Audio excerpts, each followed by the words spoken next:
everyone being involved matters, but if the leadership is not on board and is not consistent about talking about it, living it, putting it into action, it will not happen in the organization.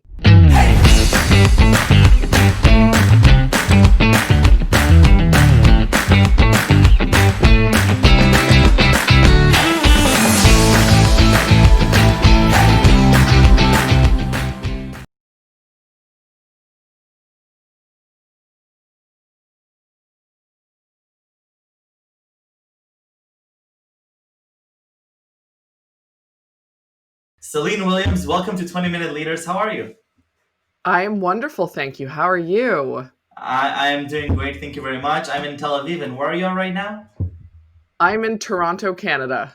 In Toronto, Canada, and the one good thing that maybe happened through this whole crisis that I get to talk to people from all over the world in all sorts of weird hours. I'm watching darkness, you're watching the sunrise. It's beautiful. Celine, executive coach, founder of reVisionary, vast experience both in the entrepreneurial scene, in the tech ecosystem, whether it's as a mentor, business development, culture coach, you name it. I'd love to talk about leadership and about the different challenges that people face and how to overcome them, what we can learn from the pandemic, and what you've learned over the past 20 years as a coach. So why don't you start off by telling me a little bit about yourself, and we'll get the ball rolling from there. Sure. So I'll tell you a little bit about my journey, because I, as much as I would love to say I've been a coach for 20 years since I came out of university, that's not true. But I've had a vast career. I've done a lot of different things. When I was actually in university, I started my first business that I always joke was like the result of greed. Basically, I didn't want to be making $7 an hour working in like a retail store. So I started tutoring for a company, which was, I was making $25 an hour, which when, most people my age were making $7, I was like, this is great. I am rolling in money. And then I found out that they were charging students $50 or $75 an hour. And I was Wow. like, hold on. No. I'm just going to do this myself. And so I started a tutoring, so I joke it was out of greed, but it was really an opportunity that I saw that I had a sort of a specialty in tutoring. So I was getting a very specific group of kids that were coming to me. So I was like, why don't I leverage that and just do my own thing? So that's what I did. So you were talking to me about making $25 an hour. It's not about the greed. It was about the opportunity and about the curiosity. Continue the journey from there, please. Yeah. So I started my business, and then I ended up creating a program. It was at the time, it's so funny because I look back and when I talk to entrepreneurs and when I'm mentoring, I often use this story, even though it was 20-ish years ago, because I created a program with a very specific niche of students in mind and a very specific need. And I became known for that program. So when I moved to Montreal, I ended up taking a corporate job, which is, I'll get into in a second. I sold the IP for that program because no one was doing it. Right. It's like, listen, it was a tutoring program. It's not like I was making millions of dollars. It was nothing, but like I sold it to another tutoring company because I hadn't, found a specific niche, created a solution for a problem that they have that no one had thought to do. So for the next few years, this tutoring company used that and brought those students in there. So unconsciously, I had done this thing that we talk about with entrepreneurs all the time. We talk about when you're running a startup, when you're getting into business. I just kind of done it accidentally, and it worked. So I did that. Wow. During one of the summers before I moved to Montreal, probably 2 summers before I moved to Montreal. I had a friend reach out and say, hey, do you want a 3-month contract at this company in healthcare that had just gotten a whole bunch of funding from Health Canada because it's socialized health, like we have universal healthcare here. The government gave this company tons of money. It was this branch it was in health informatics, so between tech and healthcare. And I was like, 23, 24 years old, whatever it was like, I've never worked in an office. That sounds great. So I took a 3-month contract that lasted 11 years. So I was there for 11 years. I did a number of different things. I worked in HR for a bit. I worked in a lot of the stuff I did was people focused, right? Change management. I did stakeholder engagement, communications. I just kind of moved every couple of years to new areas. Like I got a promotion and moved to a different area, which was great for what I do now because I got to touch a lot of the people sides of the business. Less on the tech side, although I did project management, which was the fun back and forth between tech and business, but I didn't actually do any of the tech side, but I got to be in that world.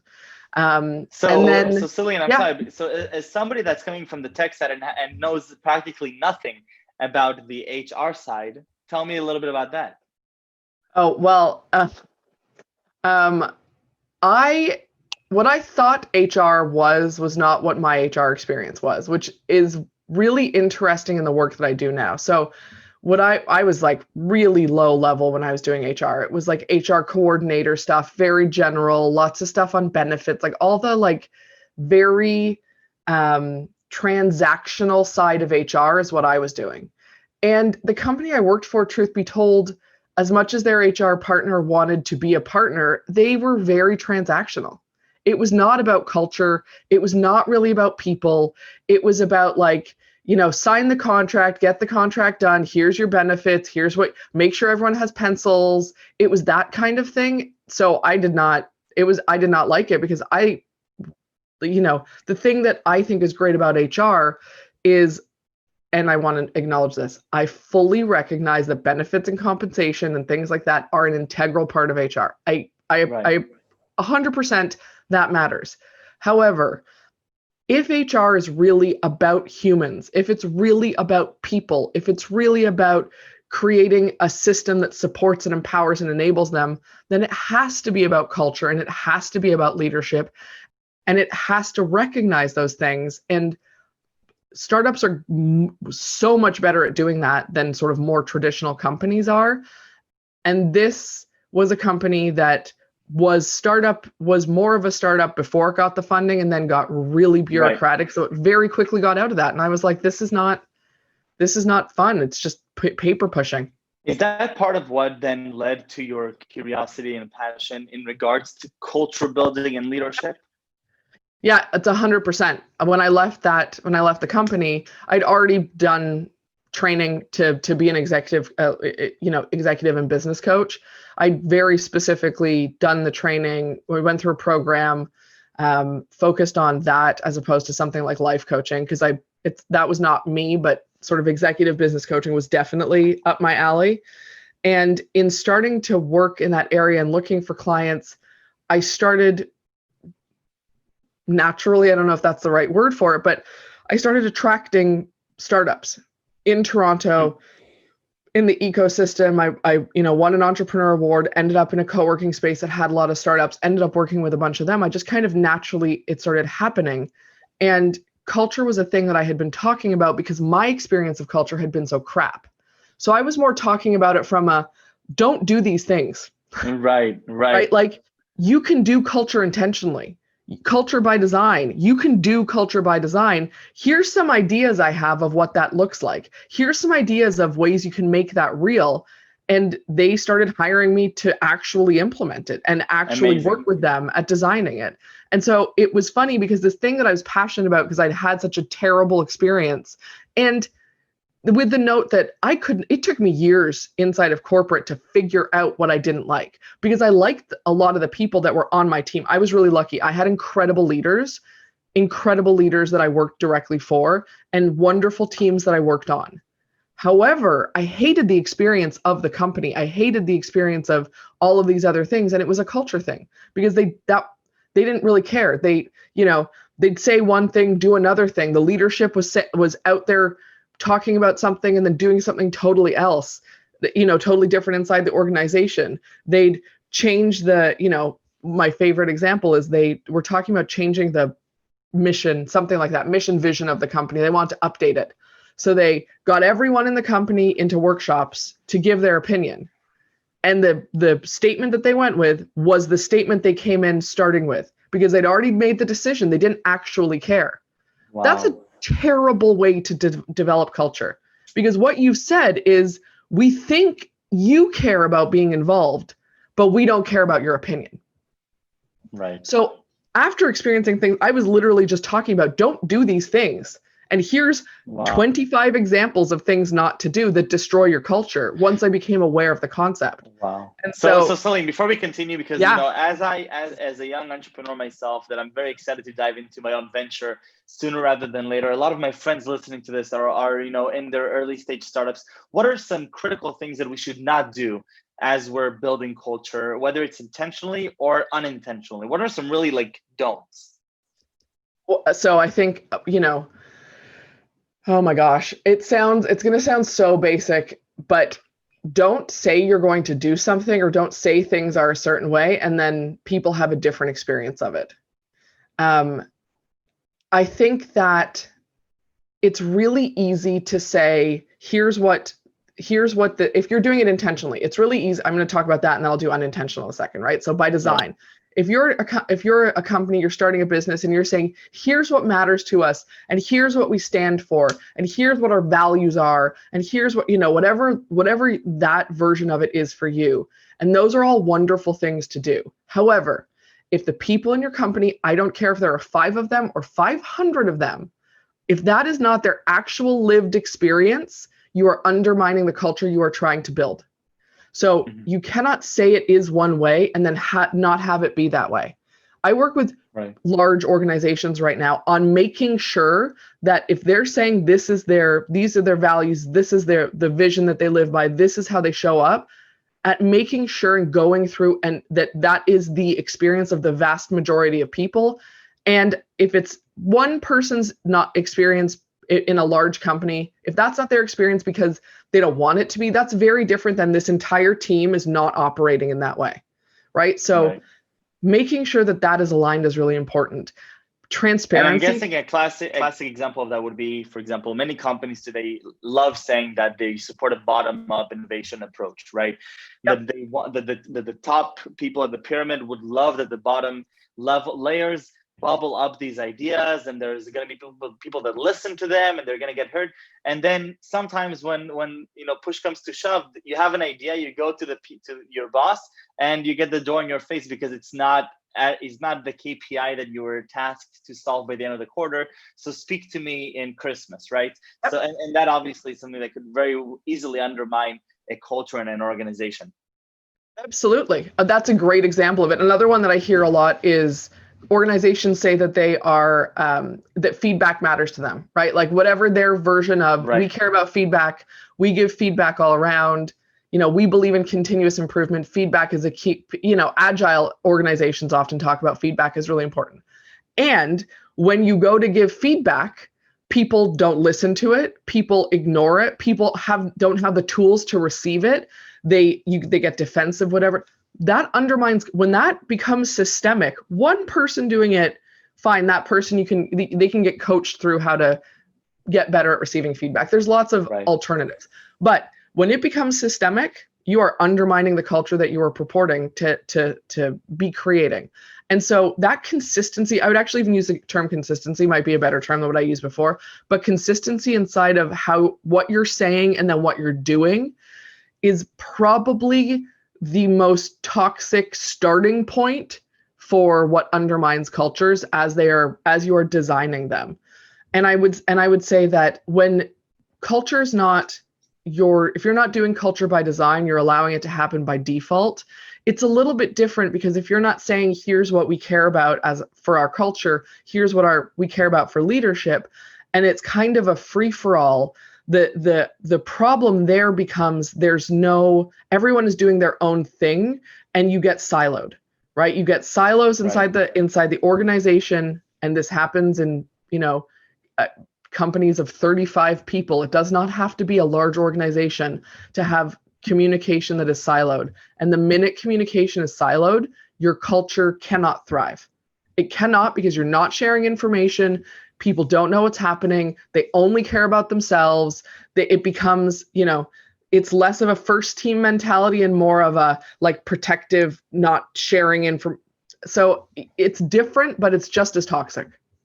What has been incredibly successful in building culture intentionally? First and foremost, hands down, it's getting all the leaders on the same page. It is, if you have one leader who cares about culture and everyone else is just kind of going along for it because they have to, or going along with it because they have to, nothing's going to happen. It's not going to change. Right. It might, while you're working with someone or while it's the conversation topic, people might be like, yeah, let's do this thing. But it doesn't filter down. It doesn't trickle down. It doesn't get to the people that are going to be implementing it every day. So when I started talking about culture, and I want to be really transparent about this, when I started talking about culture, I was like, yeah, you need the leadership on board, but it's not the only thing. I have many more years of experience now in this, and I 100% say this. Yes, everyone being involved matters, but if the leadership is not on board and is not consistent about talking about it, living it, putting it into action, it will not happen in the organization. It will not. So the most important thing is that the leadership is actually on the same page and committed to the same things when it comes to culture and it comes to leadership. And when that happens, truly, and I've worked with incredible organizations where, a new CEO came in or a new, for whatever reason, their lens on culture was different. They made the effort to change the conversation at their direct table level, their leadership level. And within a year, the culture in an organization had transformed. Wow. And I'm talking like large organizations. So it's possible, even if it wasn't a conversation before. And I want to acknowledge that, because it's never too late to start this conversation, is my point. It's never too late to start caring about culture, but it definitely, the leadership table has to be committed to it and care about it. And this is what's so nice about startups, is that often the people at the executive table, at the leadership table, are younger and care about it more because they're not used to the way things were done 20 years ago. So it's a great opportunity to really, really change the conversation and get people on board. It's so much easier than someone who's been an executive for 40 years who's like, well, I've always done it this way. I'm going to keep doing it this way. So much easier to do it with startups. Wow. So what do you get most excited about when you're working as a coach today? What do I get most excited about? I am really lucky to get to do what I do. And I want to start, it sounds so cheesy, but really, I'm really lucky. I love watching people have a realization, have a shift in their perspective. Like my company's tagline is shift your perspective, because that's the thing that, the people I work with always say. They're like, every time I talk to you, I get a shift in perspective. You show me a different way of thinking about things. And it's not about me being right and saying this is the way to do it. It's just that little shift becomes a shift in behavior, becomes a shift in something else. And so I love those moments where people have that shift. And I think one of the things that I'm most excited about when I get to work with people is shifting them. I'm going to use the word shift 800 times apparently, but shifting them out of black and white thinking into gray thinking, if you will. But I love that. That's really great. Thank you. And really, so much of how we think about things becomes black or white. I don't care if you are, this is your first company you've ever founded, it's in its first year, you're brand new to building this business, you're learning. I guarantee you are operating 90% of the time from black and white thinking. And if you've been doing it for 40 years, you're operating 95% of the time from black and white thinking, because our brain loves certainty. So we create these structures. And, based on, I was raised in a very unique way by very unique parents under very unique circumstances. And I tend not to do a lot of black and white thinking naturally, less than most people, just because of the nature of how I was raised. And I have all the training now, and I've done so much work in it that it's really I'm very quick to be like, or we could think about, and people are always like, that's the thing, like just that helps a ton. And I think those are things that I love watching people have that realization that thing that they thought was real and right and true was just a construct in their brain, and they get to change it if they want to. Celine, it's inspiring. I love that thinking. I'm an optimist by nature, and I remember as a team leader in various organizations, more on the tech side, the thing I hated most was when somebody came to me and said, Michael, we have a problem. I always asked them to transition to, Michael, we have an opportunity for a solution. They hated my guts for doing that. It annoyed the hell out of them, but at the end, it worked, because that whole shift in mindset and understanding that nothing is black and white. There's always a scale, and you can always tilt the scale, and you'll never get exactly what you want, but it's somewhere there. Celine, thank you for being so generous with your time. Before we leave, I have to ask you the most difficult and important question, which is 3 words that you would use to describe yourself. The first one I always use is curious, because I annoyingly ask 1 million questions all the time. So I would say curious is definitely one of them. I would say I'm very earnest. So I don't love the word authentic all the time, but I'm very earnest. I believe in people. I believe in the, being who I am and kind of showing up that way. Also probably annoyingly for people in my life. But it is what it is. And I would say that I think I would say courageous. I would say courageous. One of my values is courage. And I tend to take things on with no evidence that they're necessarily going to work, and face things as they come, from a place of optimism, much like you, right? Where it's like, I really trust that things are going to work out. And so I just step into it, and I have a lot of courage in the face of the unknown. So I think I would use fulfilling prophecy. Right? Thank you very much. Celine, thank you very much. Stay safe and stay healthy, and continue helping people become better leaders. Thank you very much. Thank you, Michael. It was lovely to chat with you. I appreciate it.